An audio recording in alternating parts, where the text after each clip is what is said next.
when you come out from the corporate world, right? Maybe like it happened to you as well, right? You come from the corporate world and then you're like, okay, I'm just going to be an artist now or an entrepreneur. You have been hiding behind the corporate America brand for, all these years. You don't really know who you are and what you're going to kind of sell. So that's really first what you need to figure out. And I think we're just, a lot of us are just not used to selling ourselves. And that's what we do. Even if it is your art that you're actually selling, you're selling a piece of you because you created that art. It's the Inspiration Place podcast with artist Miriam Schulman. Welcome to the Inspiration Place podcast, an art world insider podcast for artists by an artist, where each week we go behind the scenes to uncover the perspiration and inspiration behind the art. And now, your host, Miriam Schulman. Well, hello there, passion maker. This is Miriam Schulman, your curator of inspiration, and you're listening to episode number 239 of the Inspiration Place podcast. I am so grateful that you're here. Today, we're talking all about humane marketing. But before we get there, we are in the final countdown for the book launch of Artpreneur. We're in January, and good news, we did secure a place to have our book launch party. Everyone is invited. If you can drag your ass to New York City, it's going to be in this really great gallery on the Lower East Side. It's the Thomas Nichols Project. They feature Cuban artists. So that will be January 31st from 6:30 to 8:30. I hope you can make it. And if not, you can toast us virtually. Don't forget that there's a ton of book bonus goodies available to you when you head on over to artpreneurbook.com. I don't want you to miss out on them. Okay, now on with the show. Over a decade of running a successful LinkedIn consulting business, inspiring a yearning in her to create a global movement that encourages people to bring more empathy and kindness to business and marketing. As a hippie turned biz coach, she has written 2 books, hosts the Humane Marketing podcast, and works with heart-centered entrepreneurs to question their assumptions when it comes to marketing and give them permission to market their business their way, the gentle way. She shares a fresh perspective and doesn't shy away from calling things out that no longer work for many of us when it comes to the current marketing model. Her clients sometimes refer to her as the female Seth Godin. Or sometimes we refer to Seth Godin as the female Santacroce. Please welcome to the Inspiration Place, Sarah Santacroce. Well, hello there. Welcome to the show. Thank you, Miriam. What a great intro. Thanks so much for having me. It's amazing to hang out with you. I feel like I'm hanging out with you in your studio because I see these paintings back in the background. And it's like, yay, we get to hang out. Yeah, you are in my studio. And where am I? Am I in Switzerland? Yes, exactly. You are. Switzerland and one in New York City. Right. Super cool. Okay, there was something I was going to ask you about right before I hit record. And now I'm like, oh, yeah, what was that small talk bit? Oh, yeah, you had to change the name of your book. Oh, my gosh, what a tragedy.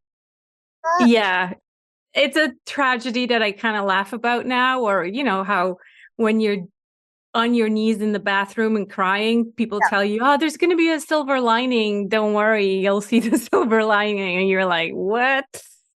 And now I do still see the silver lining. I feel like it's had to happen. So what happened is 2 weeks after publishing the book under the name The Gentle Marketing Revolution, I got a cease and desist letter telling me that gentle marketing has just been trademarked 2 weeks prior to the book launch.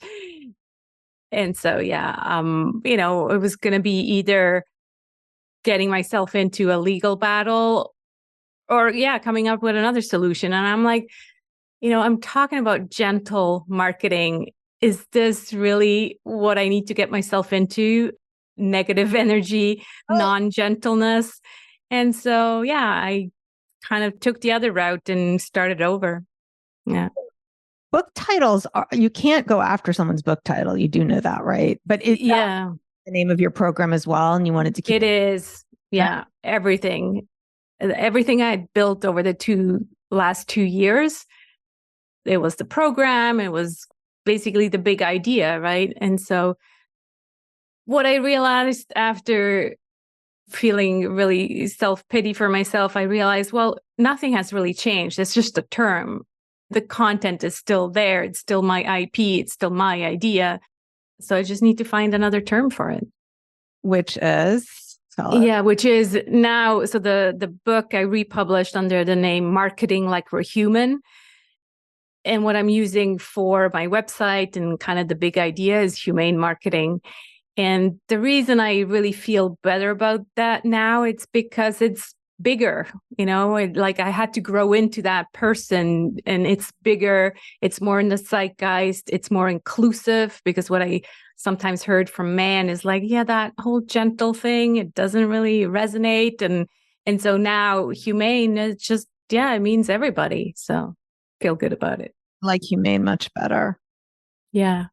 So when I was writing my book and I had chose Artpreneur basically the day before we sent in the book proposal with my agent, we're like, what should we call this book? No. And then Wow. after we signed the contract and I'm really deep into it, I found out there was an artist who has a program called Artpreneur Academy or something like that. I'm probably giving my competitor like advertising, but that's okay. So I went to the publisher. I was like, is this a problem? It's like, not for you. Like, Yeah. okay, Yeah. cool. Yeah. So, Moving on. Yeah. Awesome. okay. So let's get into this because there's a lot of things I want to talk about. But before we get there, there is a real, this is all about not having false scarcity, not, am I right? Like not being too pushy with sales and being kind of more authentic and personal. Would you say that would be like the gist of it? Yeah, basically. So it comes from this place of me growing up in this online marketing world, right? I started my first business in 2006, 2007. We lived in California at the time, in the middle of the social media buzz and boom, and with being exposed to all these online marketing people and just learning the trade of online marketing, how it's been taught over the last decade or so. So that's how I grew my LinkedIn consulting business. And then every year feeling a little bit more yucky, a little bit more like, is this really me? You mentioned the hippie business coach, right? So I grew up in a hippie commune over here in Switzerland in the 80s. And so, kind of that renegade part of me more and more just didn't feel good with some of the techniques that are being taught as this is just how you have to build a business. This is just how you have to do marketing. And so eventually just sitting on a therapist chair and saying, look, either I have to stop doing this or I come up with a different way. And that's where this idea of the gentle business revolution was born. I'm like, yeah, we need a different way for entrepreneurs. And I think especially for your audience with this right brain creative aspect to it, we need a different way to do marketing and not just cookie cutter approaches. So yes, it has to do with the scarcity. Yes, it has to do with the urgency, but I'm not saying let's throw all of these concepts in the garbage. I'm saying let's look at what they're meant for and let's use them in a different way with more empathy and kindness. That's what I'm saying. What would you say would be the number one thing that's wrong with traditional marketing? What was it that led you to that therapist chair with your marketing? Right. I would say that right now, two things. The first thing I noticed when I started to research this is that everybody was feeling anxious with either being the one who has to market their business or being exposed and being the consumer or the client from being exposed to certain kinds of marketing. It created anxiety. And I think that's just wrong. We have enough problems in this world already, right? Why why can't we find a way to do business, to make profit, to make money in a more humane way where, we still sell and we still do business, but in a very different way. So that's one thing. And the other thing is, I really feel that some of these marketing concepts, they're just really outdated, because what's happened in the last 5 years globally, but then I'm also very much thinking about the US, what happened with your president, past president, all of these things that kind of, we've evolved so much over the last 5 years. Humanity has consciously evolved so much, and marketing has stayed the same. We're still treating customers kind of like as if they were not, the smart human beings that they are. Yeah. That's what I feel like is wrong. Yeah. I want to give an example. I saw recently somebody who is also promoting a book like I am, and they created a free course to go along with the book like I am. And one of my friends said, did you see that she sent out an email saying you can't get this course, last chance to get the course for whatever the price of the book was. I'm going to change it just because I don't want to give away who this is, like right. dollars. And she's like, I don't understand that it's promoting the book. I said, well, she's probably using Frank Kern. And for those who don't know, Frank Kern would probably be the king of the bro marketers that I'm guessing that you're talking about, the type of marketing with a lot of false scarcity involved. And it's like, come on, the book is always available. Why are you pretending like it's going away? Or I mean, unless like this is a bonus that's going away, which I don't think it is. So doing this doors closing on this course. So it was kind of weird for me to see that.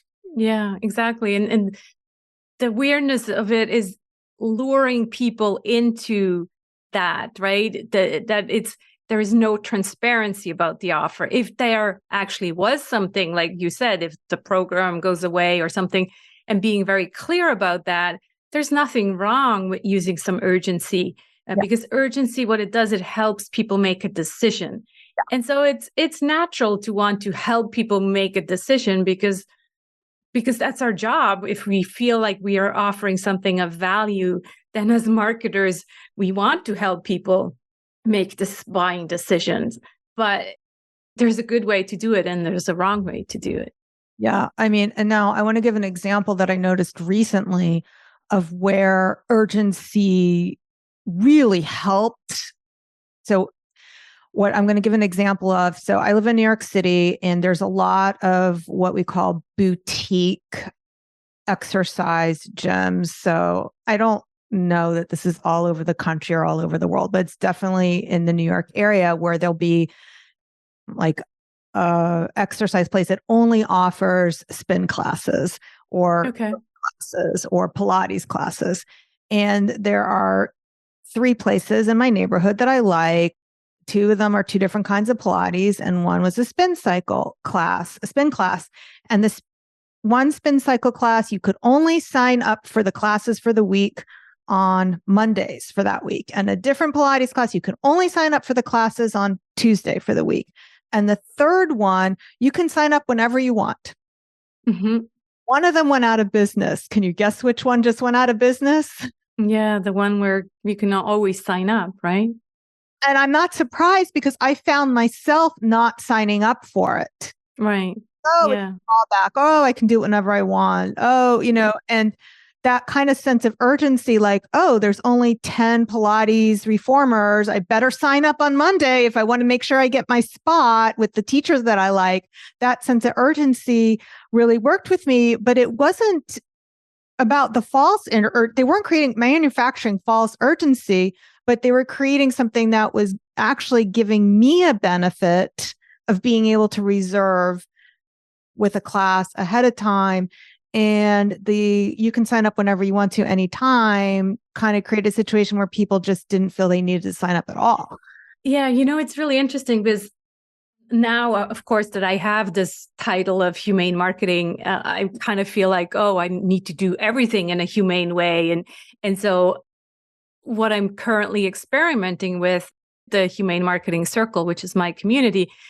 For this year, I had closed doors, right? So the typical thing where usually it's closed, people get on a waiting list until I open the doors, and then I promote that the doors are open. And so it was interesting to see actually that, yes, there was people signing up for the waiting list, but then when the doors were finally open, some of these people still didn't sign up. And so I, went back to them and then they're like, oh, I'm kind of still not deciding, da, da, da, da. And then for some of them, it was also like, well, I moved on to the next thing. They didn't tell me that exactly, but that's kind of what I felt. So I'm like, you know what? I'm actually going to experiment with open doors next year. And instead of having these, so meaning open doors all the time, right? So having people being able to join whenever they want. And instead running certain workshops, paid workshops, and telling people, well, these workshops are going to be paid and they're free if you're in the community. And so kind of having the workshops as scarcity, saying, here's the workshop. This is a really good workshop. You can pay a one-time fee, which is the same amount, or even maybe I'll play with maybe even making it more than the community. And so using that as the leverage for getting people to join. So it's an experiment that we need to see, what works, what doesn't. But it's just interesting to play with these ideas, I think. Yeah. So we do have a lot of listeners who are also online course creators and art teachers. So a lot of this conversation is going to be relevant, but also it's, if you're selling physical products, the same thing. I personally experimented with 2 different kinds of sales, and I didn't send it to my entire list. So my first sale was I only sent it to 3,000 people. I've about 23,000 people on my list. So for 3,000 people, I took one of my premium classes, I put it at 50% off, and I only sent this offer to people who had seen them, who attended the masterclass where the offer was made. So I knew they were right. So I wanted to see, would they be motivated by a price cut? And that one, right. I had some sales, but that didn't do so well. Right. Then I did a different sale, and this one, a different product, because I wanted to experiment close together, but different segment of the list.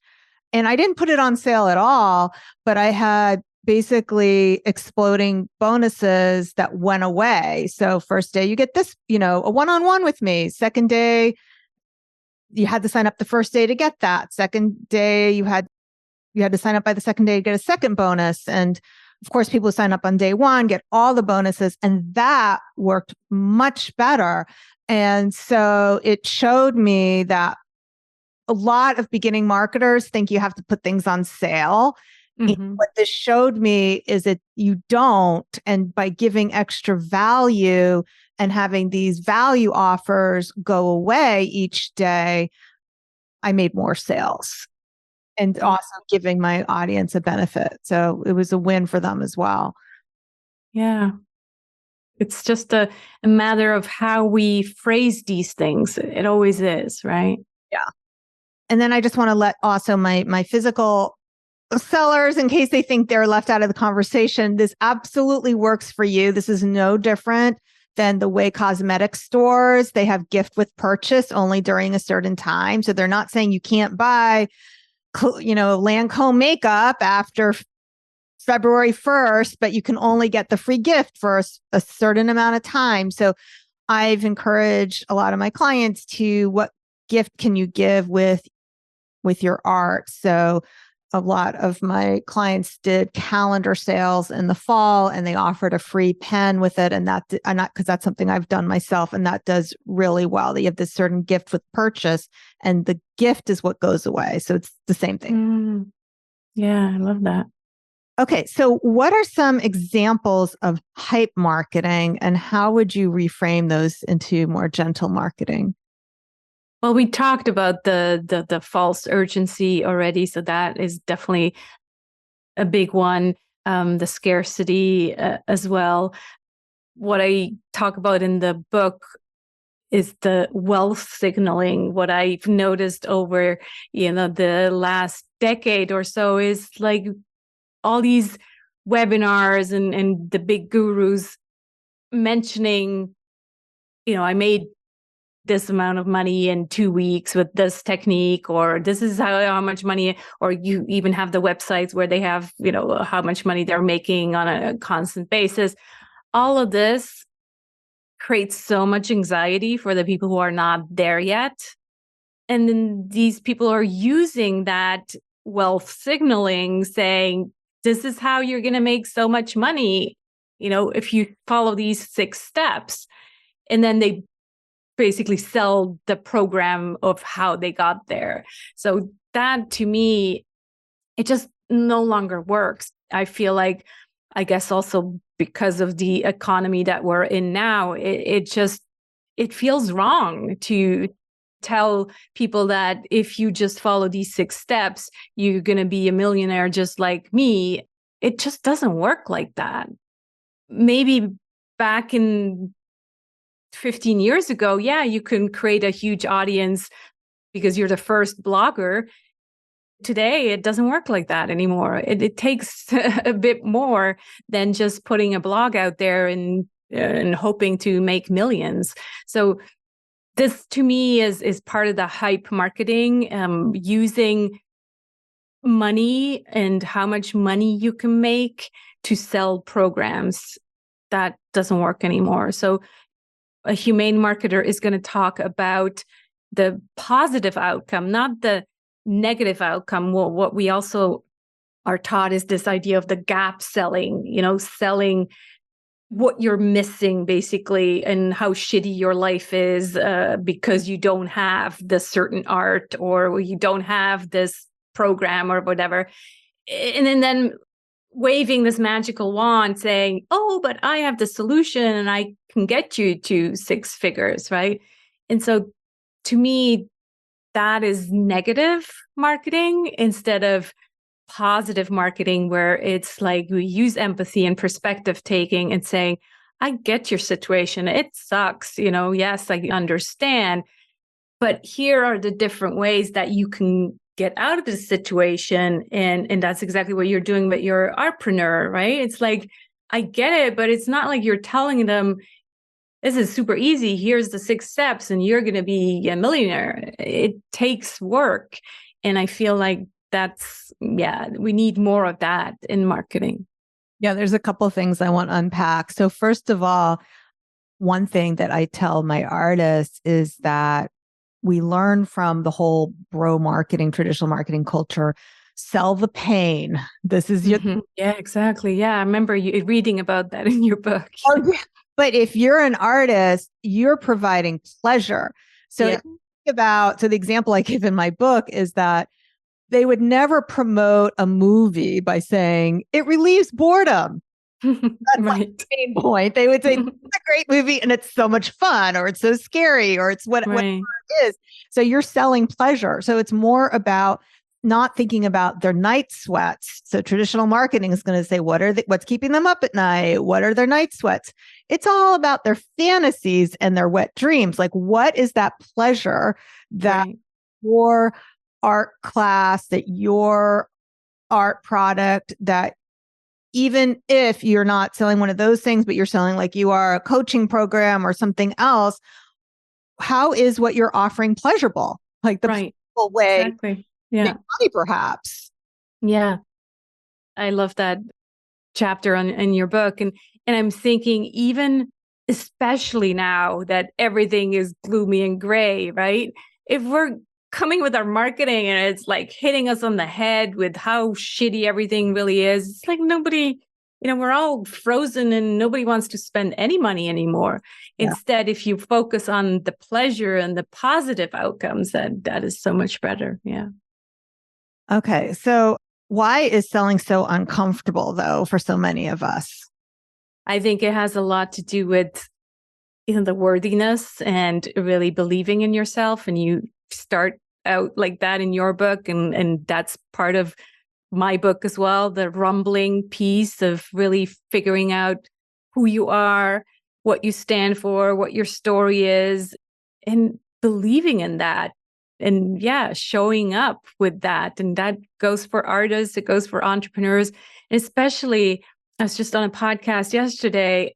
When you come out from the corporate world, right? Maybe like it happened to you as well, right? You come from the corporate world and then you're like, okay, I'm just going to be an artist now or an entrepreneur.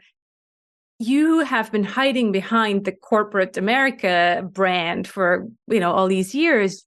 You don't really know who you are and what you're going to kind of sell. So that's really first what you need to figure out. And I think we're just, a lot of us are just not used to selling ourselves. And that's what we do. Even if it is your art that you're actually selling, you're selling a piece of you because you created that art. What collectors really want is a piece of the artist. Yeah. Sarah, would you agree that it's harder for women who have put their families first their whole lives? Like there's a lot of women who it's like me last, everyone else first. It becomes harder for them to really dig into who they really are. Yeah. It really just takes that undigging of who we are and, owning that part of the story. And once you do, though, it really is just so liberating. And it feels like you don't care if you sell anymore or you don't, because you will. It's kind of like, there is no will I or won't I? It's just a matter of, I guess, time, maybe. But yeah. I think building a small business is the best self-development work you can ever do. Totally. So we both have different ways of talking about sales funnels. You suggest a sales path with signposts. Can you tell us more about that? Yeah. So when I look at there's all these terms in marketing, and one of them that I'm really allergic to is the sales funnel, because this idea, when you actually draw it on a piece of paper, you draw a funnel, you're like, oh my God, we're shoving human beings down a funnel.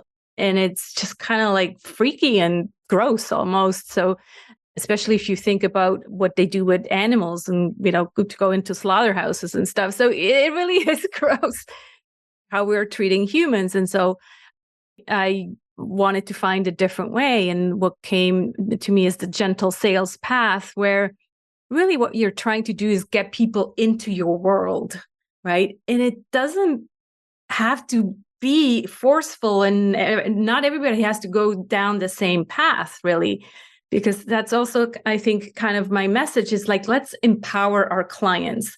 Let's treat them as the smart human beings that they are.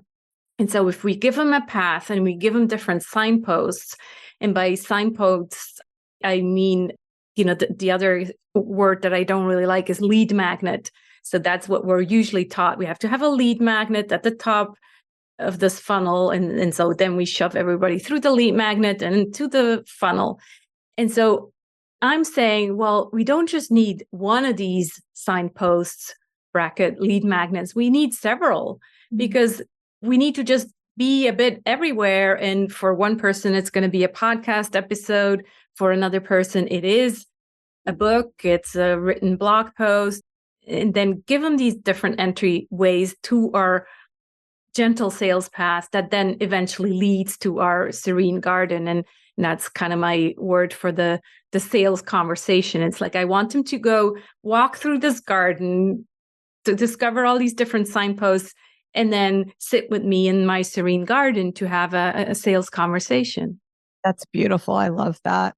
Yeah, I actually love creating the freebies, because when I offer it to my audience, they're so grateful. Right.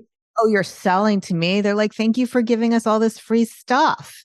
Right. Exactly. I know. 99.9, whatever it is. It's only 1 to 2% of your list buys, right? Isn't that the statistic? Something like that? Yeah, something like that. By the way, listeners, that actually, we're not making this up. It actually, it's like a 1 to 3%, I think, of.